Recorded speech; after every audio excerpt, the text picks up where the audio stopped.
नमस्कार, मैं हूं श्रद्धा। आप देख रहे हैं भारत एक्सप्रेस। दिल्ली विधानसभा चुनाव की तारीखों का ऐलान नहीं हुआ है, लेकिन अरविंद केजरीवाल की आम आदमी पार्टी पूरी तरह से एक्शन मोड में आ गई है। आम आदमी पार्टी ने वक्त से पहले ही उम्मीदवारों की एक के बाद एक दूसरी लिस्ट भी जारी कर दी। आपके उम्मीदवारों की सूची कई लिहाज से बदली हुई है और ये इस बात से अंदाजा लगाया जा सकता है क्योंकि आम आदमी पार्टी की जो लिस्ट सामने आई, पहले एक लिस्ट और उसके बाद दूसरी लिस्ट आम आदमी पार्टी की तरफ से सामने आई और लगातार अब आम आदमी पार्टी भी एक्शन मोड में नजर आ रही है। एक के बाद एक लिस्ट जारी हुई जो कई लिहाज से बदली हुई है और ये इस बात की तरफ इशारा है कि दिल्ली फतह उसके लिए आसान साबित नहीं होने वाला है। आम आदमी पार्टी ने इस बार मौजूदा विधायकों को ज्यादा तवज्जो नहीं दी है। इसके साथ ही कई विधायकों की सीटें भी बदल दी गई हैं। वोटर्स को लुभाने की कोशिश भी अब तेज कर दी गई है। सवाल यह है कि क्या दिल्ली विधानसभा चुनाव आम आदमी पार्टी पर भारी पड़ने वाला है? क्या एंटी इनकम्बेंसी को वो रोक पाएगी? क्या बीजेपी की आक्रामकता को वो उसका मुकाबला कर पाएगी? कांग्रेस भी दिल्ली में आपके लिए चुनौती है। दिल्ली विधानसभा की बदली सियासी हवा के बीच तमाम पार्टियों की चुनावी तैयारियों पर पेश है हमारी ये खास रिपोर्ट। दिल्ली विधानसभा चुनाव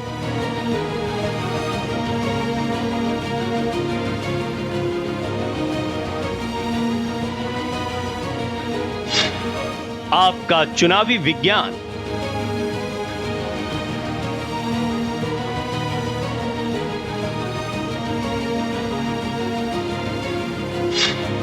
केजरीवाल का बड़ा ऐलान।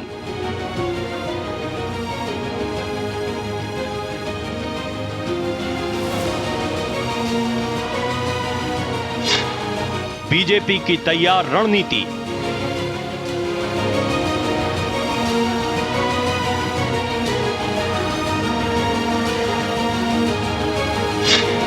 कांग्रेस की बड़ी तैयारी।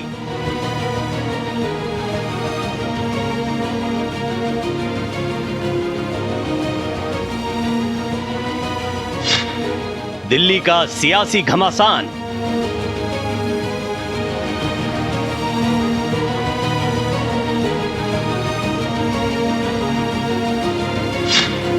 किसका फायदा, किसका नुकसान? दिल्ली विधानसभा चुनाव को लेकर आम आदमी पार्टी इस पर कुछ अलग प्रयोग के मूड में दिखाई दे रही है। चुनाव के तारीख के ऐलान से करीब 2 महीने ही पहले ही उन्होंने उम्मीदवारों की सूची जारी करके दोहरी चाल चली है। दरअसल वो इसके जरिए एक तरफ बीजेपी और कांग्रेस को यह मैसेज देना चाहती है कि उसकी चुनावी तैयारी पूरी हो चुकी है। दूसरा ये कि जिन विधायकों के टिकट कटे, अगर उनकी नाराजगी बढ़ती है या बगावत का खतरा बढ़ता है तो उस सूरत में उन्हें मनाने में के लिए ज्यादा वक्त मिल जाएगा। नाराज विधायकों का काउंटर ढूंढने का पूरा वक्त पार्टी और चुनाव मैदान में उतारे गए उम्मीदवारों को मिल जाए। अरविंद केजरीवाल का दिल्ली फतह करने का ये माइंड गेम है। आपने बदली रणनीति। दिल्ली में होने वाले विधानसभा चुनाव की तस्वीर बदलने वाली है। अरविंद केजरीवाल की आम आदमी पार्टी ने इस बार अपनी रणनीति बदल दी है। 2020 के चुनाव में पार्टी ने ज्यादातर अपने पुराने उम्मीदवारों पर ही भरोसा जताया था, लेकिन विधायकों के परफॉर्मेंस, लोगों से लिए गए फीडबैक ने आम आदमी पार्टी की टेंशन को बढ़ा दिया और इसी का नतीजा है कि इस बार केजरीवाल ने वर्तमान विधायकों के टिकट काटकर या उनकी सीटें बदलकर माहौल को अपने हक में करने की कोशिश की है। केजरीवाल इस बार पार्टी के कई पार्षदों को भी टिकट दे रहे हैं ताकि अगर वो जीत गए तो दिल्ली फतह करना आसान हो जाएगा, वरना पार्षद तो वो रहेंगे ही। ऐसे में पार्टी को बहुत ज्यादा नुकसान नहीं होगा।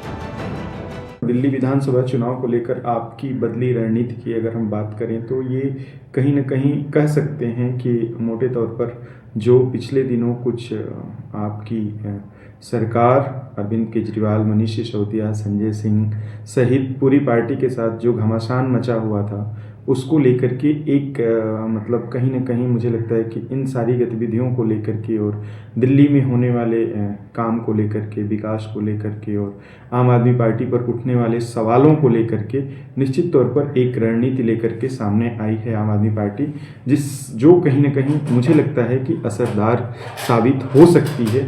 एक तो ये कि मोटे तौर पर कई विधायकों का टिकट काटना, निश्चित तौर पर मुझे लगता है कि कुछ जगहों से जो नाराज़गी है, कुछ विधानसभा क्षेत्रों से कह सकते हैं, खास तौर पर देखिए कि सेलेक्टिव होकर के कुछ विधायकों का टिकट काटा गया है और कुछ ये भी है कि कुछ बाहरी आए हुए लोगों को एकमोडेट करने के लिए किया जा रहा है ऐसा।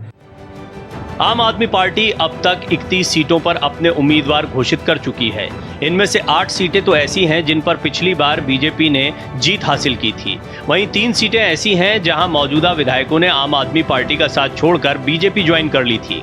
पार्टी ने पहली सूची में जिन विधायकों के टिकट काटे हैं उनमें किराड़ी से ऋतुराज झा, सीलमपुर से अब्दुल रहमान और मटियाला से गुलाब सिंह यादव शामिल हैं। आम आदमी पार्टी ने तीनों मौजूदा विधायकों की जगह बीजेपी और कांग्रेस से आए उम्मीदवारों को मौका दिया है जो 2020 में चुनाव हार गए थे। छतरपुर से ब्रह्म सिंह तंवर को टिकट दिया गया है।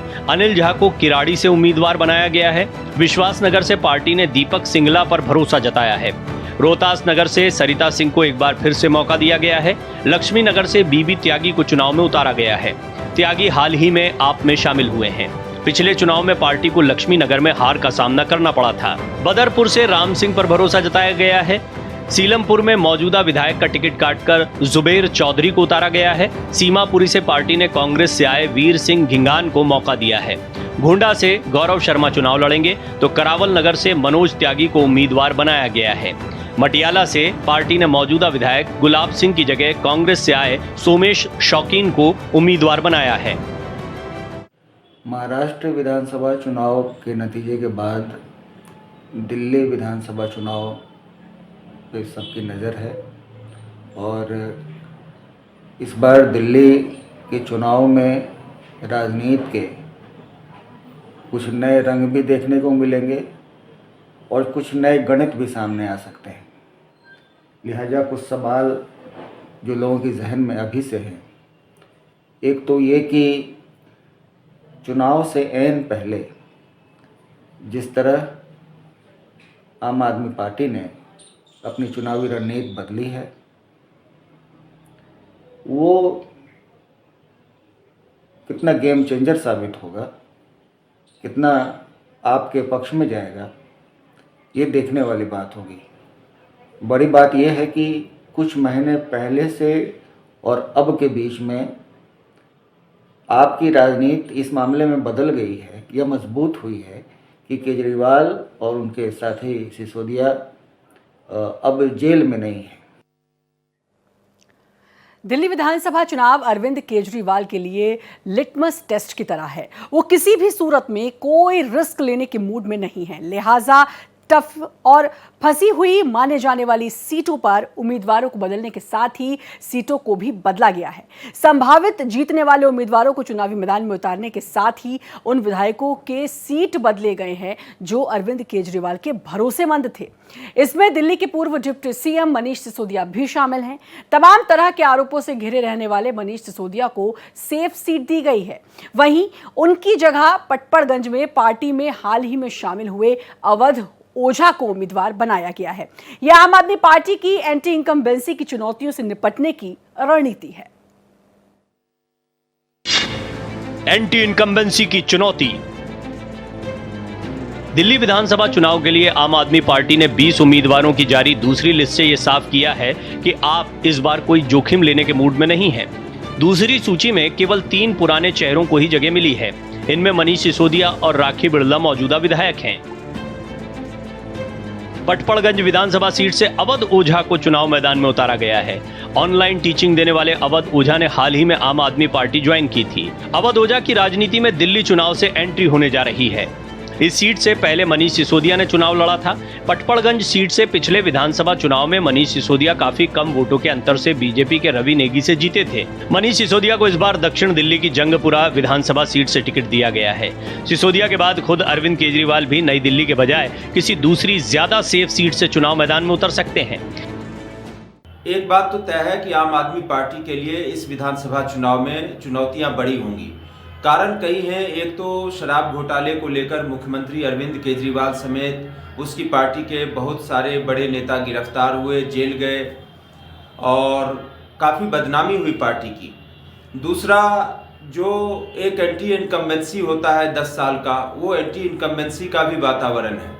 दिल्ली में कई सारी समस्याएं हैं जिनका समाधान नहीं हो पाया, जैसे प्रदूषण दिल्ली में भयावह है, चाहे वो हवा का प्रदूषण हो या पानी का प्रदूषण हो या ध्वनि का प्रदूषण हो। हर तरह का प्रदूषण दिल्ली में भयावह स्थिति में है और इन सारी समस्याओं का कोई समाधान दिल्ली की सरकार अभी तक निकालती हुई दिखाई नहीं दे पा रही है।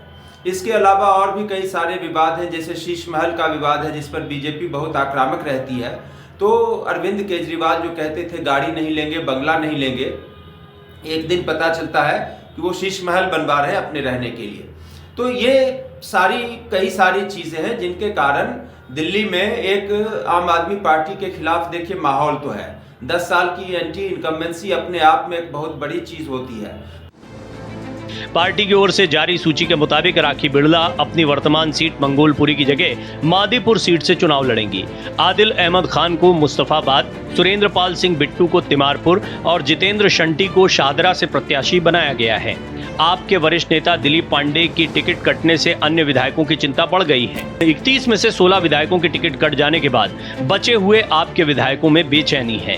किसी को नहीं पता है कि पार्टी में किस तरह सर्वे हो रहा है, किसी को नहीं पता है कि टीम कब आती है, कब सर्वे करके चली जाती है। ऐसे में बचे हुए विधायकों की नजर पार्टी के शीर्ष नेतृत्व पर लगी हुई है। भारतीय जनता पार्टी एक बड़ी पार्टी है, उसके पास संसाधन है, उसके पास नेता है और उनकी केंद्र में सरकार है। निरंतर नरेंद्र मोदी जी के नेतृत्व में भारतीय जनता पार्टी हरियाणा का चुनाव जीती, फिर उसके बाद महाराष्ट्र का चुनाव जीती।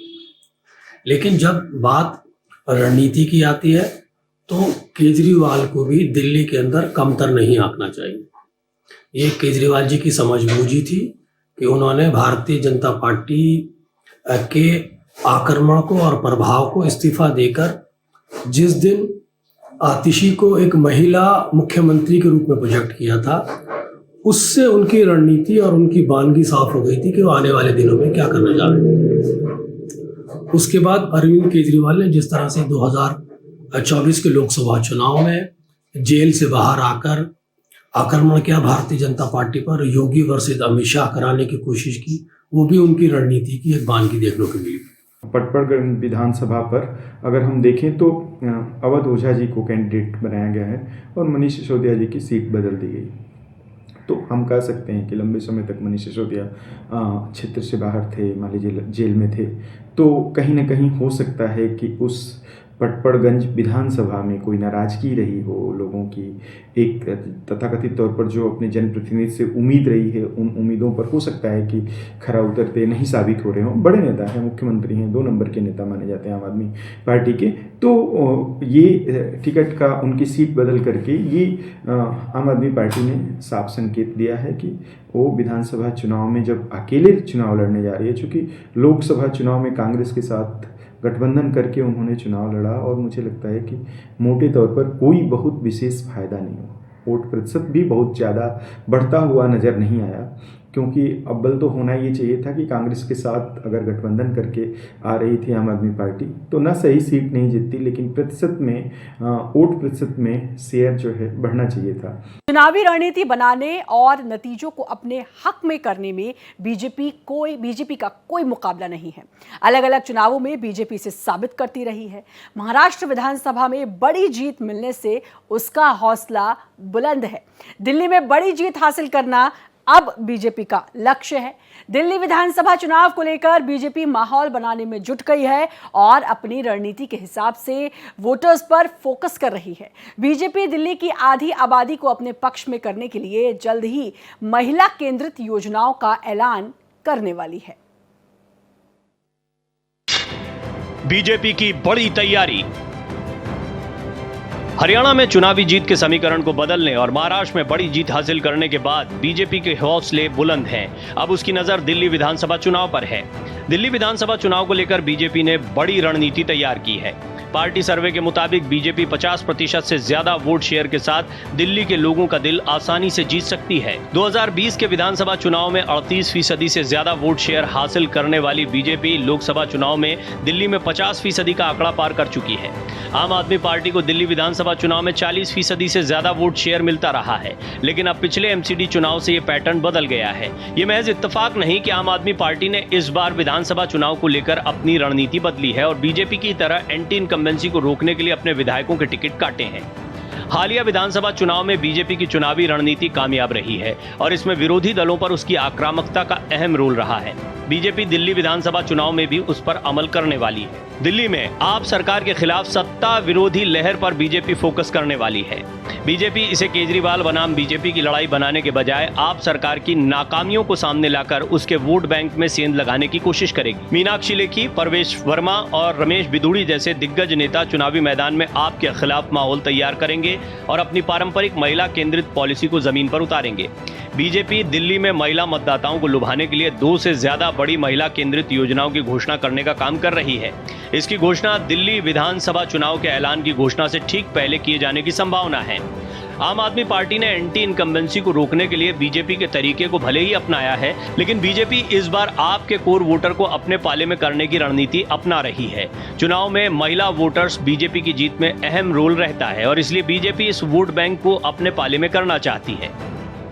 लोकसभा चुनाव 2024 के बाद जो भारतीय जनता पार्टी ने बटेंगे तो कटेंगे और एक है तो सेफ है का जो नारा दिया है, वो नारा भी देखिए पूरे देश में अपना काम कर रहा है। हरियाणा के विधानसभा चुनाव में भी उसने काम किया और महाराष्ट्र के विधानसभा चुनाव में भी अपना काम किया।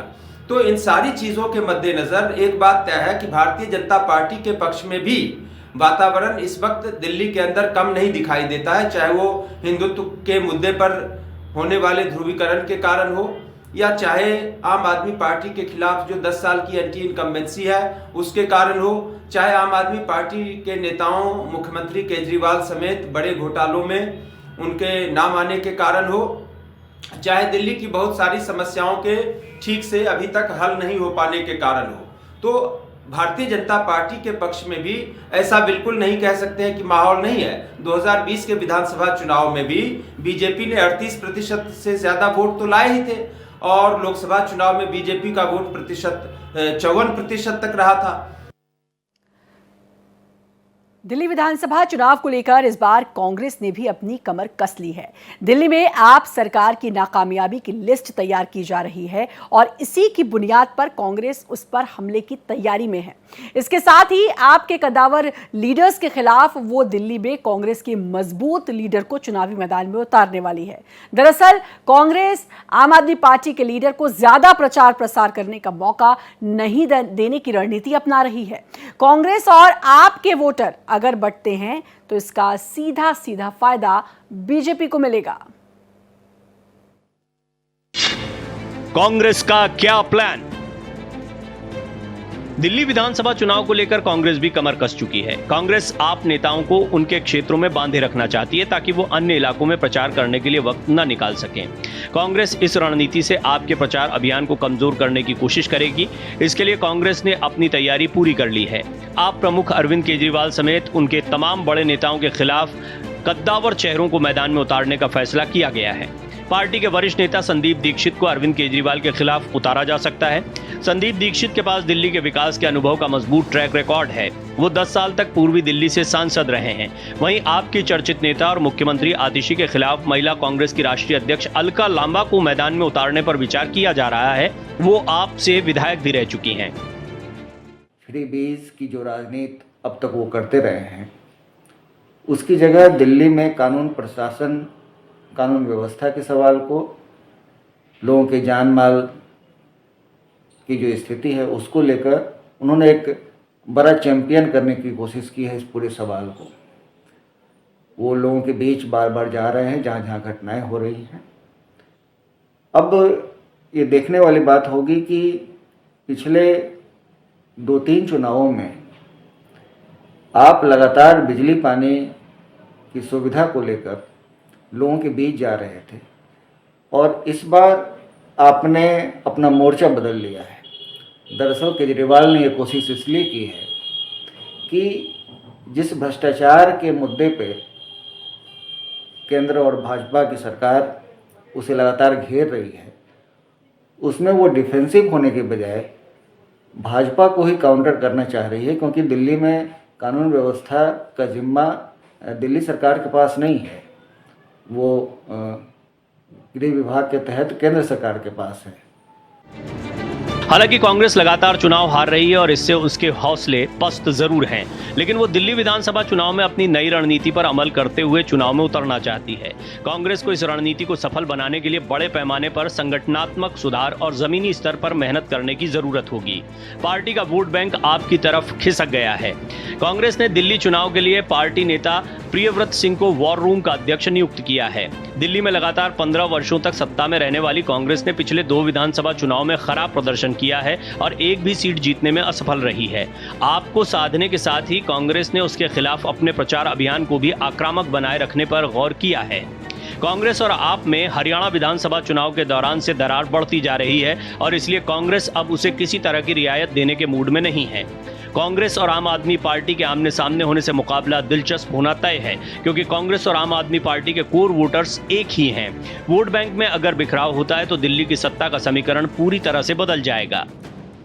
कांग्रेस जिन सीटों पर लड़ रही थी उस सीट पर कांग्रेस के वोटर ही मजबूती से काम धाम कर रहे थे और आम आदमी पार्टी जिन सीटों पर लड़ रही थी उनके वोटर समर्थक और जो है कार्यकर्ता ठीक से काम कर रहे थे और अपने लिए, तो एक कहीं ना कहीं मतलब कॉम्बिनेशन बन नहीं पाया। ठीक है, कई बार क्या है कि उसी कांग्रेस को हरा करके आम आदमी पार्टी सत्ता में आई है, तो कई बार बहुत एक रंजिश चल रही होती है, राजनीतिक रंजिश भी होती है, जो दिल्ली में तथा कथित तौर पर विधानसभा चुनावों को लेकर के कहा जाए तो मतलब मुख्यमंत्री की दौड़ में कांग्रेस से एक पुरानी रवायत रही है और उस रवायत का के नाते विधानसभा चुनावों में गठबंधन नहीं करने के अरविंद केजरीवाल के फैसले को मुझे लगता है कि कहीं ना कहीं स्ट्रेटजिकली एक जीत के तौर पर देखता हूं। और इसी के साथ फिलहाल इस खास पेशकश में इतना ही। बाकी खबरों के लिए लगातार बने रहिए भारत एक्सप्रेस के साथ।